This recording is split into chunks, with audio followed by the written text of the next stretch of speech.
So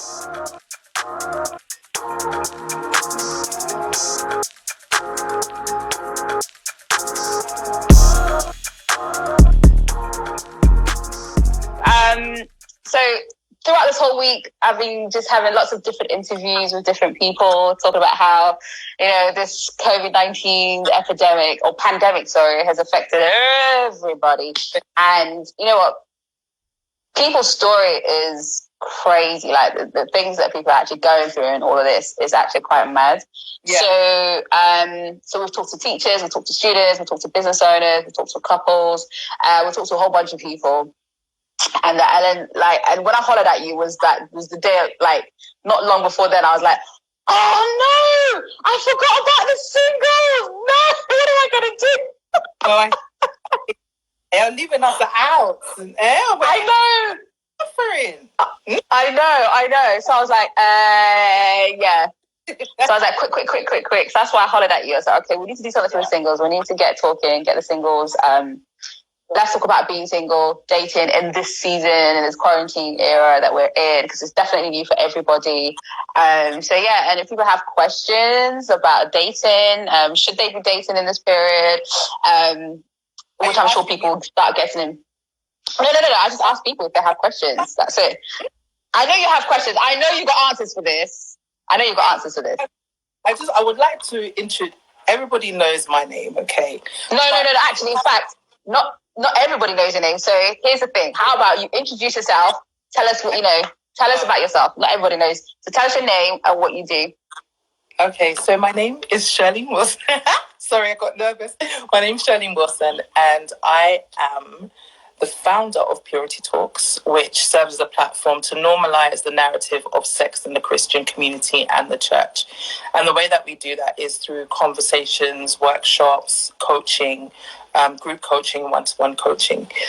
So that's what I do in the capacity of what we are here speaking about today. But you will also hear me touch on personality because I'm a certified personality specialist. And what's really been interesting is looking at our purity and our decisions to date and all of that kind of stuff through the filter of our unique personality styles has been really interesting because some people can deal and some people can't, just based on their personality. So it's been really, really interesting. So I'm sure we'll kind of weave in and out of some of that today as well. So professionally, I'm an emotional wholeness coach. So I do inner healing. And I also have another company which works as a virtual assistant company. So yeah, that's me. Wow. There you go. She's right there. Where's my finger? My finger can point. I can see it. So an author there as well. So yeah. An accomplished author. How about that? All right. So today, thank you, Cece, for introducing yourself. So today we're going to be talking about being single in this period, things that we should be doing and not doing. Let's be real. Now, if you're watching and if you're coming on, if you have any questions, please write your questions down.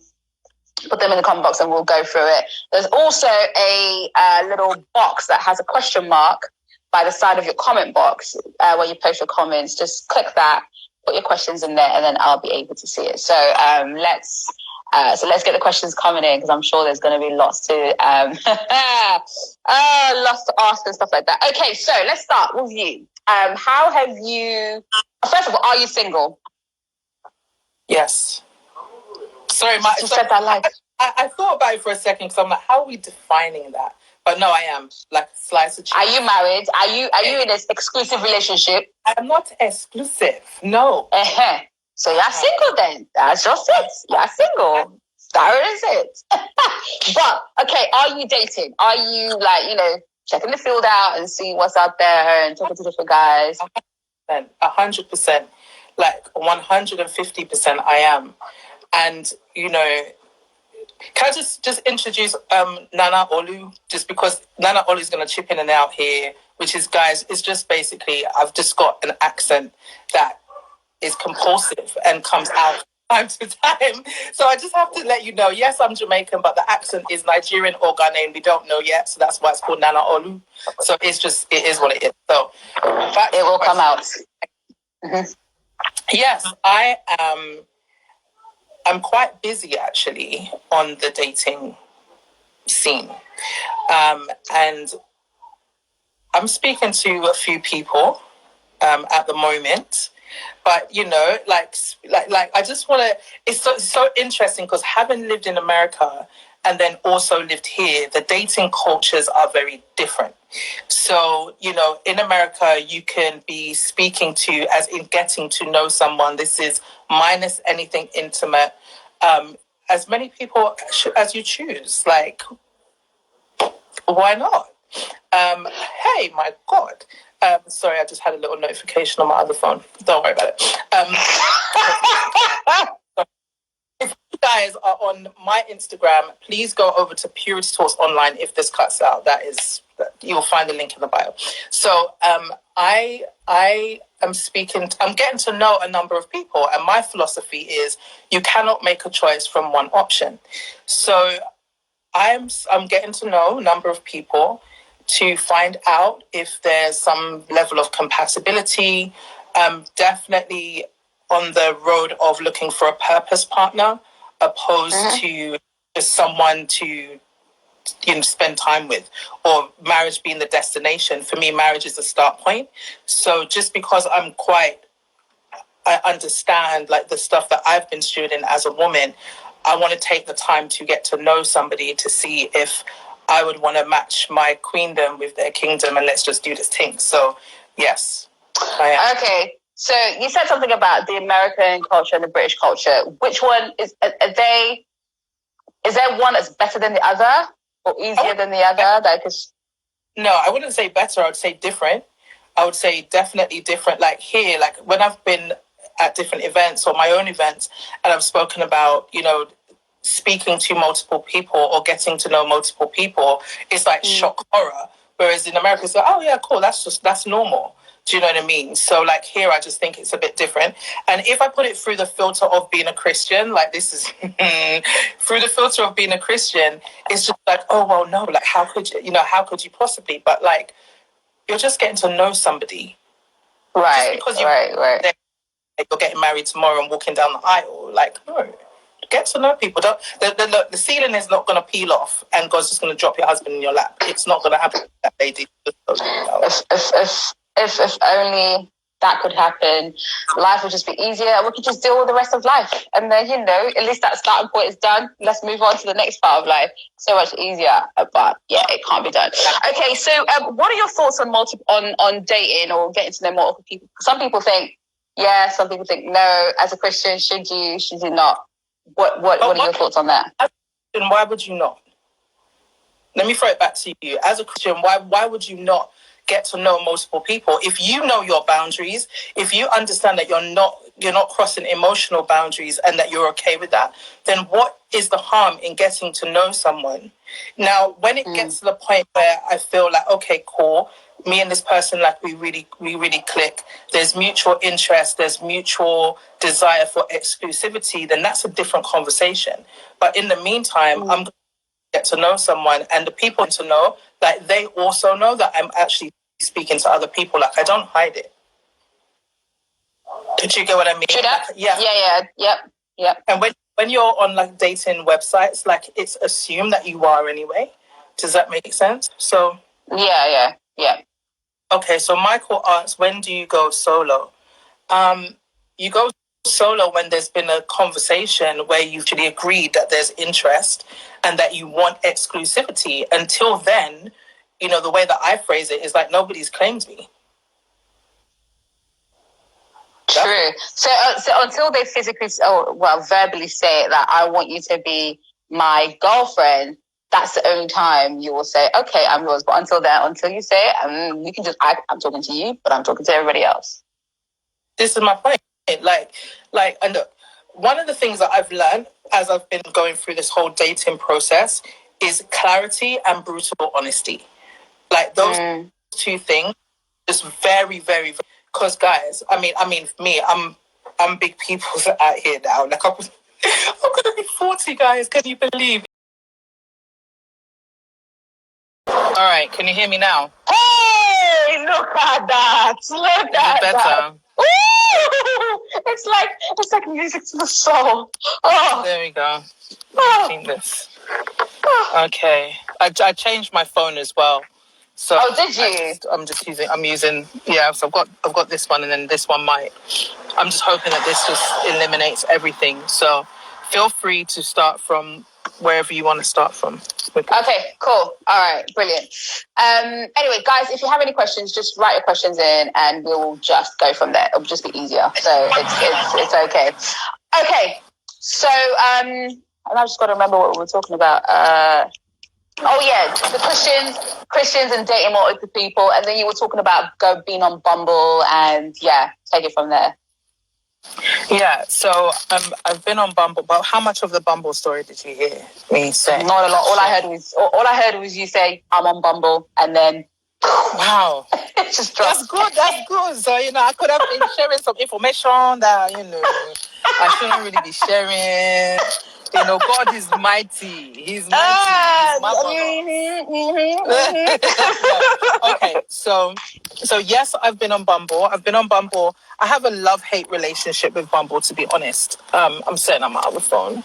I have a love-hate relationship with Bumble because I found that there's times when Bumble has like some really cool people, and then there's times when they're really interesting. But one of the things that I will say is, since we're speaking we're speaking about purity and all of that kind of stuff as well, I think I just want to warn people to trust your discernment, because there's been a couple of times I've not trusted my discernment, and it's led to men telling me how they want to go and do things with my pictures.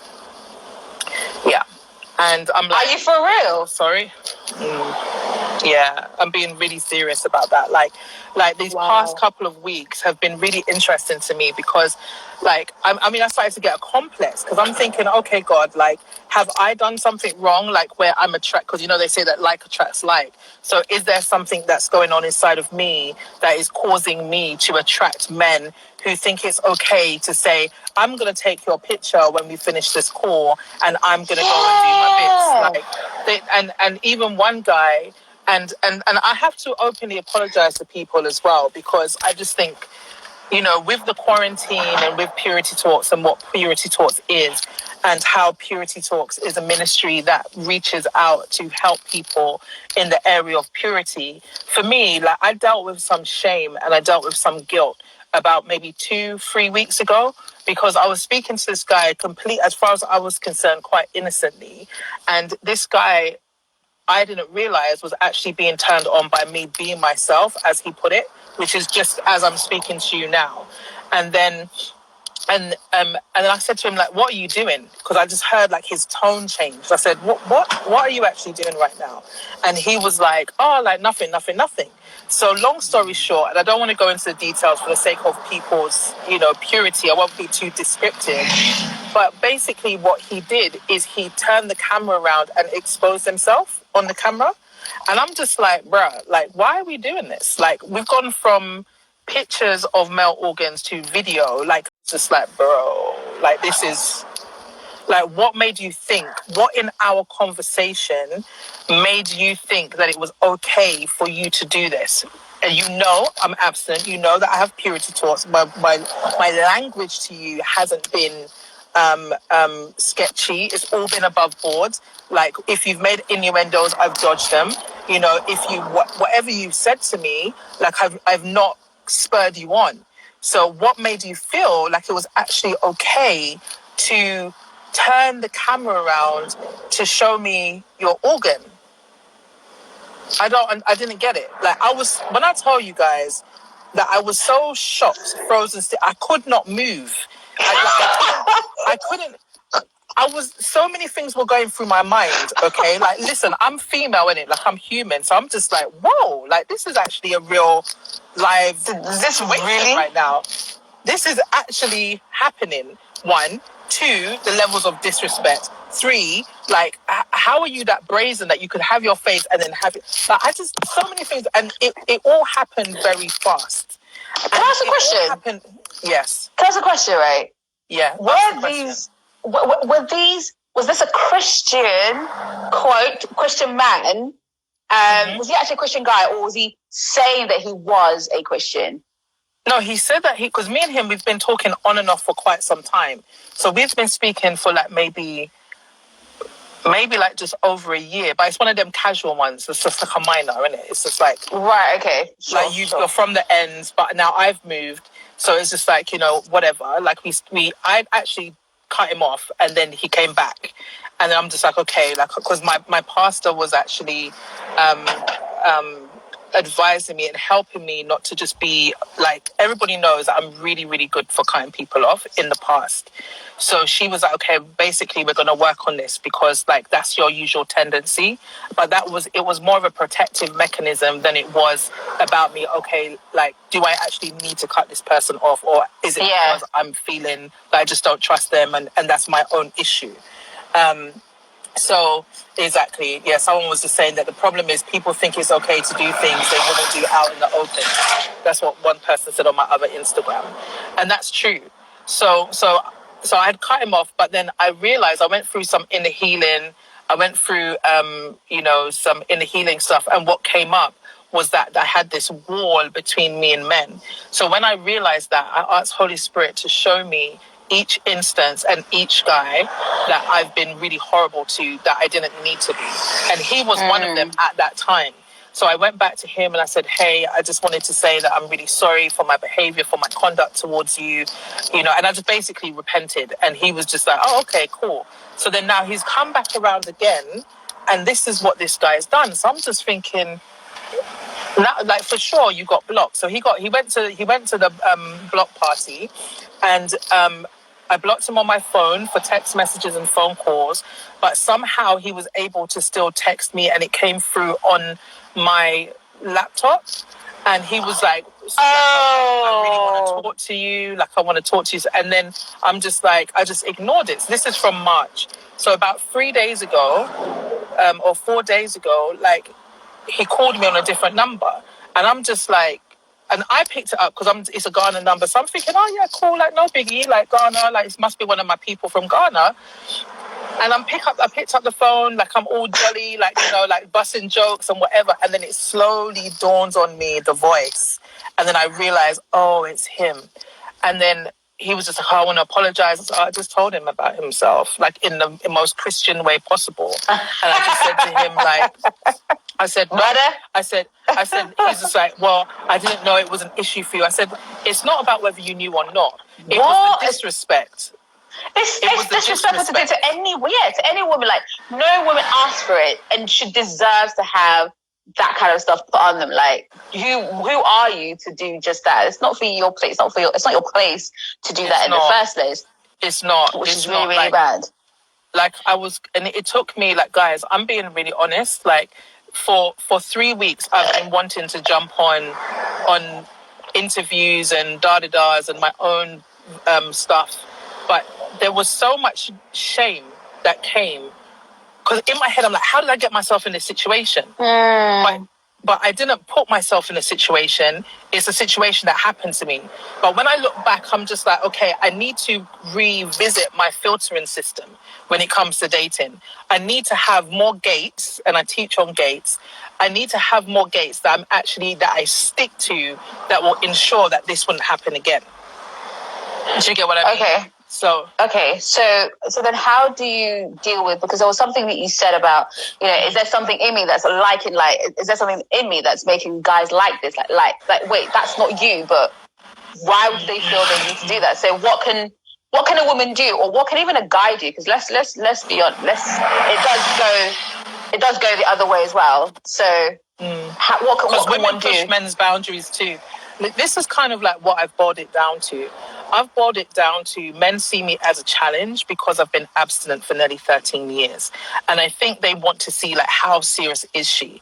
They want to see how serious I am. And they also want to be the one that actually gets past my boundaries. So there's those types of guys. And then there's ones that respect and honor it. And they just find it quite fascinating, but they honor it anyway. I don't think there is anything in me. Do I want to have sex? Absolutely, yes. I'm like, God, like, what are we waiting for? Like, when is it going to happen? Because, like, 13 years is a long time, bro. Like, Jesus, can we have a conversation? It's a very long time, yeah. Like, I definitely, and I've told people, do not message me for 3 months when I get married. We have no conversations to be had, okay? No.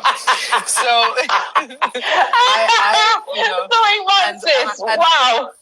No, and admittedly, I will say, and I think a lot of us Christians need to be, who have been exposed to sex and all of that kind of stuff, you know, it's okay to admit that you like sex. Okay. It's okay to admit that you like it. It's okay to admit that you want it. But what's not okay is for us to follow through or to engage in fantasies in our minds or objectify men or women. Like, that's not cool. So, you know, for me, I've just found the fact that just owning it is powerful.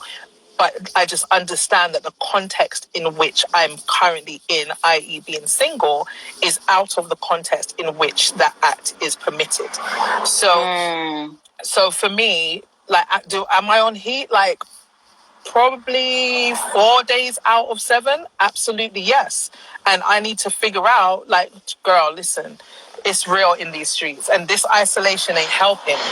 It's making it worse, I must say, because, like, you can't go out, you can't go to the gym, you can't do the things that you usually normally do, so that it takes your mind off of it. So you're like twiddling thumbs, looking at the walls, do like this, like, okay, can somebody do something, please? Because this is. I would like someone to do something to me, but I'm not married. That's the point. So it's just like, Lord Jesus, like, we need you to take the wheel here, but not on a very serious level, though. You know, the consumption of porn has gone up. The last time I heard was 60% since isolation. It's gone up even more than that. Yes, the other thing that's also happened is that there's porn websites that have made their subscription free, and when you upgrade your subscription, the money goes to COVID. People goes to NHS or one of those types of places there. What in the backside? So these people are actually, you know, like, capitalizing on porn. So now, as you know, I like to talk about porn-induced erectile dysfunction, you know, when it comes to men, just to say, is that we have to be very careful, because if you are now sowing seeds in your singleness, you're going to reap them in your marriage, darlings, you know, and that's for women as well. Like, you're going to reap your seeds that you sow in your marriage. And for women who, you know, there's many Christian women, some of which I've spoken to, that, you know, really do use vibrators and every type of one, you know. And what's happening, what they're not realizing, is that they're causing clitoral or vaginal desensitization. And what that basically means is that when it comes to them actually having sex with their husband, they've conditioned themselves to have it a particular way. And then the husband may not be able to satisfy the way in which they've trained themselves. So now they think that they're sexually incompatible, when actually it's the seeds that they've sown in their singleness that they're now reaping in their marriage. You know? Wow. Yeah, it's a problem. That's a problem, and that's a pretty heavy thing, because obviously you don't get taught about these things. You just get taught, you know what, stay away from sex. You're a Christian, stay away from sex. The only time you need to have sex is when you're in your marriage. But they don't tell you, they don't give you the practices, the things that you need to do the how to keep away. Like, they tell you, don't. Okay, tell me don't. How can someone do this? How can I keep away? How can I not look at the guy? Or how can I, you know, what should I not be doing? Or what should I be doing? And that, and I think if that's taught more, then, you know, you can, things could be a lot, a lot better and stuff. So we're going to talk more about the whole desensitization and things to do, things not to be doing. Kojo said, hey Kojo. Kojo says, play FIFA when you're getting urged. Coach. Hi, Coach. Well. Okay, for the Mandans, maybe that's something they can do. we could do. Okay, so we're really going to quickly touch upon dating apps real quickly again, because I know some people think yes to dating apps, some people think no. So what would be your advice for someone who wants to use dating apps in this season, in this quarantine season? Because like obviously you can't go out. For the ladies, Kojo, you're out of order. You're out of order. Get out. So what's your tips for using dating apps in this season? Thanks, Coach. Bye, Coach. I'll speak to you in a bit. Actually, I'll call you later. So what do I think it's okay to use dating apps in this season? Okay, this is what I truthfully believe. It all depends on the posture of your heart and your reason behind your why. Like, what is your why? Like, is your why because you need to get a social need met that you could possibly find yourself in a really big issue after? Is your why... This has been really interesting because what's coming up in a lot of people is the whole loneliness thing. I'm lonely, or they actually are afraid to be alone with their own thoughts. They're afraid to be alone with themselves. So therefore, they're using the dating app as a pacifier so that they don't hear themselves. So I think it's really important that what we do as individuals is examine our hearts and say, okay, like, why am I doing this? Me, there's somebody that I'm speaking to at the moment, and when we talk, he's constantly talking about objective strategies and outcomes. And this has been such a powerful tool that he's taught me, because he's like, in everything, you have objective strategies and outcomes, whether that's at work, in life, in relationships, you will have that. So the objective is the what, I believe. Oh my gosh, please, I hope he's not on here. He's going to shoot me for getting it wrong. He said it so many times. I should know it by now. You should be learning things from him. Right. Thank you, darling. So the what, so what is it? What is the objective? And then you have the strategy is the how, and then you have the outcome, right? Which is the outcome. So my thing is like, what are you going in it for? Are you going in it because you just want to pass time by? Or are you into it because you're actually genuinely looking to be in a relationship? So that's what I would say. Okay, so there you go. Why and what and why is what you need to think about. Because so basically, Cece was the one that actually got me on the Bumble. So I'm actually on Bumble because I was like, okay, why not? And I found it more interesting using that than I did like either Hinge or some of the other dating apps. So we got Hinge. I remember going on Tinder years ago. Oh my gosh, that was an eye-opening experience in itself. So no to Tinder, and then Bumble. I'm on there. I think. Do you think it's okay to try when you know what you want and why you want it? Is it do you then just go choose the different apps and then you see which one works for you, or do you just go with the one that's like, oh, this is the reigning one at the time? No, I think for me, what I like about Bumble is the fact that the woman is the one that's able to initiate the contact.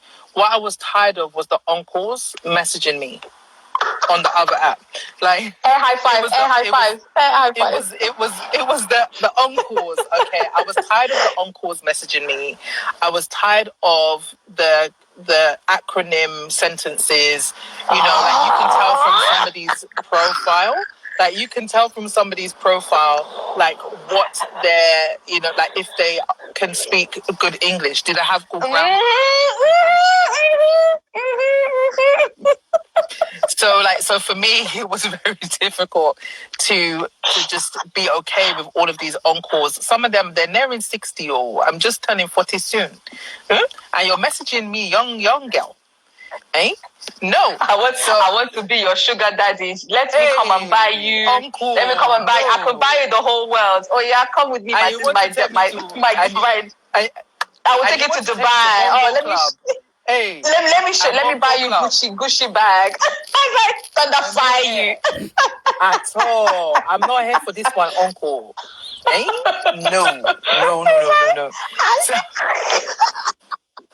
So I think on a level though, like I think, I was at one point, don't judge me, and I don't care if you do anyway.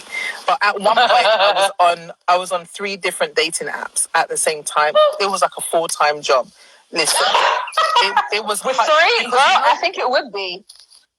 No, it was a full-time job, because the thing is, you have to remember the facts, because you might have you might be saying stuff that don't belong to that person, and it's just like, but for me, I'm actually, if I'm honest, like, fun and jokes aside, I'm actually in my filtering out stage now. So basically, I've looked at it like casting a like really big net, and then seeing who falls through, which is usually the conversations, who falls through the net, and who is big enough to stay in the net, if that makes sense. And when I say big enough, I mean, do they have character? Are they a man of their word? Are they trustworthy? Do they come across as a safe place? Are they consistent? So I start to ask these questions. Are they trying to build trust? Are they trying to get to know who I am? What's the content of their messages towards me? Do they respect me? What are they looking like? How do they speak about other women? And do they have the capacity to lead? Like, I need to see that this man is a leader, because if I don't, then I'm not going to be confident that he can lead me, because my desire is to be submitted, but I can't submit to a man that I don't trust and I don't respect. So that's what I'm looking for in this filtering out process. And But I get that. I think I was like you. I was on a few, and then I went down to 2, and then now I'm 1. So ladies, if for you, any ladies who's watching right now, and you are in that state where you want to start dating, and you know what you want, the what and why or how. Okay, I would actually recommend Bumble. Bumble's pretty good. Like Cece said, it allows you to. You can. It's the same process. Swipe right, swipe left. But it's your choice to initiate the conversation. So if you don't initiate the conversation, that's totally fine. Next. After 24 hours, they go. They go after 24 hours. They disappear. Yeah, exactly. So after 24 hours, they'll disappear, and you can move on to the next. But it's up to you whether you like that person enough to think, oh, okay, you know what? Let me talk. And that's the beauty of Bumble, which I think is absolutely brilliant. The other ones, nah.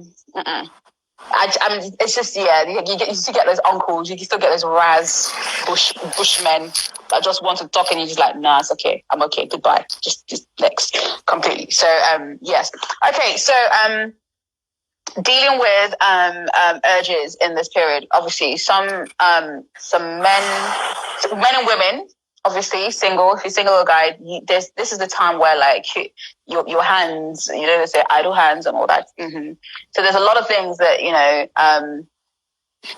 so men and women would get up to now. Yeah, let's talk about it. We can just speak plain English. Like, let's talk about it. You're doing your bum like this out here. Actually, this is good. Please. Sorry. The beauty of life, you just don't know what's going to happen or be said. He's doing his bum. He's exhausting. He's exhausting. He's exhausting. Stop. Okay, oh my gosh. Sorry. Okay, cool. Let's talk about it. So let's talk about, like you said, masturbation, because at this time, as a single person, let's be honest, this is the time where a lot of people will be tempted to do just that, because there's nothing else to do. They need that, the physical need that they would usually get met wouldn't be met, or they were thinking of getting it met, but it can't be met. So, what are your thoughts on it? When you say physical needs getting met that can't be met, what do you mean exactly? Are you talking about their physical needs as they can go and get sex from someone, or? Yeah, like booty call, basically. Some, let's be honest, some get booty calls, but they can't get a booty call because of lockdown, and they've had to resort in different ways. Go to your friends with benefits. To be on. Some will have friends with benefits and whatnot, but yeah, that's just my observation. I want to say something real controversial. Oh God. I want to say something real controversial. Like, I'm so nervous because I've never actually said this publicly. but I just want you to hear the phrase and then let me fix it after, okay? And the phrase is, I would prefer that somebody masturbate than going and having sex with somebody else. Like if we're talking about the lesser of two evils, now I'm not condoning it. Like I'm not saying yes, somebody should go and masturbate, or yes, someone should go and have sex. That's definitely not what I'm saying. But because when you're saying that, you know, somebody may have gone to go and get their need met by having sex with somebody else. If they had to make a choice, if they had to make a decision on which one to do, the masturbation would be the one. In my mind. But why the masturbation? Because it's like, because we talked about the whole, the dysfunction, the desensitization, and all that kind of stuff. You've done it to yourself all that time, and then when it comes to the actual thing, you can't. So wouldn't it be easier to do with someone else? At least that way, it's like, okay. No, because you go and have sex with the person, and then you come back with one bag of soul ties. You come back with potentially a STD, STI, pregnancy, or there's so many other variables that that could actually come into the equation. So for me, I'm definitely not condoning. I'm not condoning, at all. What I'm just saying is, if we're looking at it in the context of the lesser of two evils, I would prefer that somebody do that than to go and have sex with somebody. Like just no. Like that's just lesser of two evils. Now, in the context of masturbation, and this again can be in some church streams controversial as well, is that masturbation isn't something which is spoken about in the Bible. So this is a common argument that people have, that masturbation isn't spoken about in the Bible. They tried to use the example of the guy who dropped the semen on the floor. It wasn't about masturbation. Right. It wasn't actually about. Yeah, because they're trying to find something. The issue isn't whether masturbation is right or wrong. The issue is, what does it do to you that could cause issues moving forward? So if we look at it from that perspective, what could I potentially be opening myself up to? Not just myself, but also my future. Like I spoke to you guys already, and I shared about the porn-induced erectile dysfunction. So for any men who have just jumped on and didn't hear this part, the porn-induced erectile dysfunction is basically what is happening to the man while he's watching porn. He's actually in the process of creating brain damage, like actual brain damage, not pretend brain damage, like actual brain damage. So what's happening is the synapses in his brain that communicate arousal, that communicate attraction, all of those things are being broken down, and they're no longer communicating, but they are being desensitized to a female in physical form, and they're being sensitized to TV, which is with technology. So there's an issue called MESA, and it's to do with mechanically enhanced sexual arousal. MESA.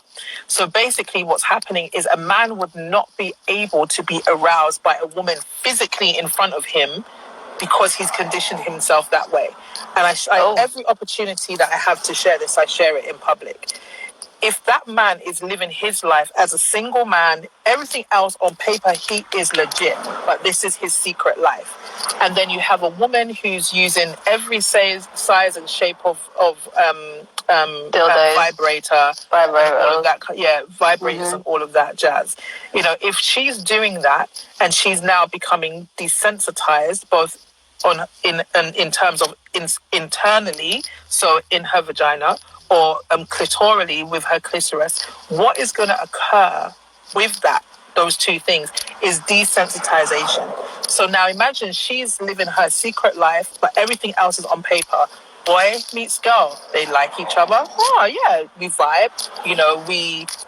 We're compatible. Like, we're, purpose-driven. Like, our purposes match. They get married. They wait to have sex or not. Well, I mean, they should. But they wait to get married before they have sex. They get in the bed, and what happens? He's finding it difficult to be physically attracted to her. Then they have sex. She's just like, well, he can't fulfill me. No, because you've been being fulfilled and conditioned yourself this way before, and now there's an expectation that he's going to meet that same place of satisfaction. So it's really important that we ask ourselves the question, do we want to sow seeds in our singleness that we're going to reap in our marriage or not? Because essentially that's what we're doing. Jeez, okay. If you're just joining the conversation, I'm talking to Cece, who's talking to us about, being single in these times, things to be not doing and things to be thinking about. And I think one of the things she just talked about is about sowing seeds in your singleness that could actually, whatever, go away.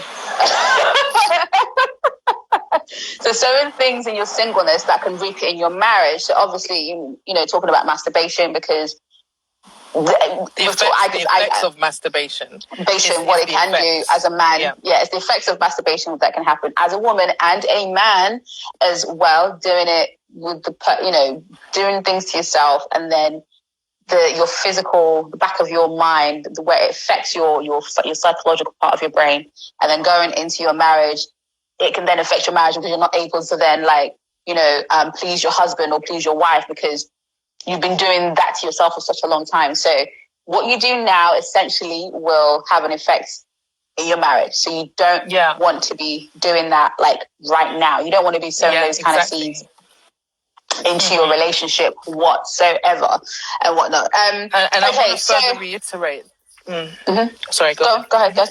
No, go ahead. No, I was going to say, further reiterate. That word. That it's that there is no argument for or against it. There's two streams of thought. There's one stream of thought that says if you can masturbate without sexualizing somebody, then it's fine. And there's other people that say it's not. There is no biblical stance on it. So I'm not saying that gives people a license to go ahead and do that. That's not what I'm saying. Because, masturbation can be like what marijuana is to drugs. It's a gateway drug. Like you don't want to do that because that could actually be creating addictions. But also, I don't want anybody on here to feel shame if that is something that you struggle with. And the reason why is because there could be a number of reasons as to, somebody masturbating may not just be as simple as they have a sexual urge and they're trying to get that sexual urge met. It could be there's scientific evidence that proves that young children who have not been nurtured properly by their mothers, that they actually experiment and find their place of pleasure, i.e. their genital area. So those children, of course, at that age, they're not thinking sex, they're thinking comfort. So there are some people where that their trigger point for it is not because I want to go and have sex or I'm trying to fulfill a sexual desire. It's actually them trying to obtain the comfort that they may not have got before, from a young age. It's so it becomes a trigger. Does that make sense? Yeah, sure. Got that, yeah. So there's multiple reasons.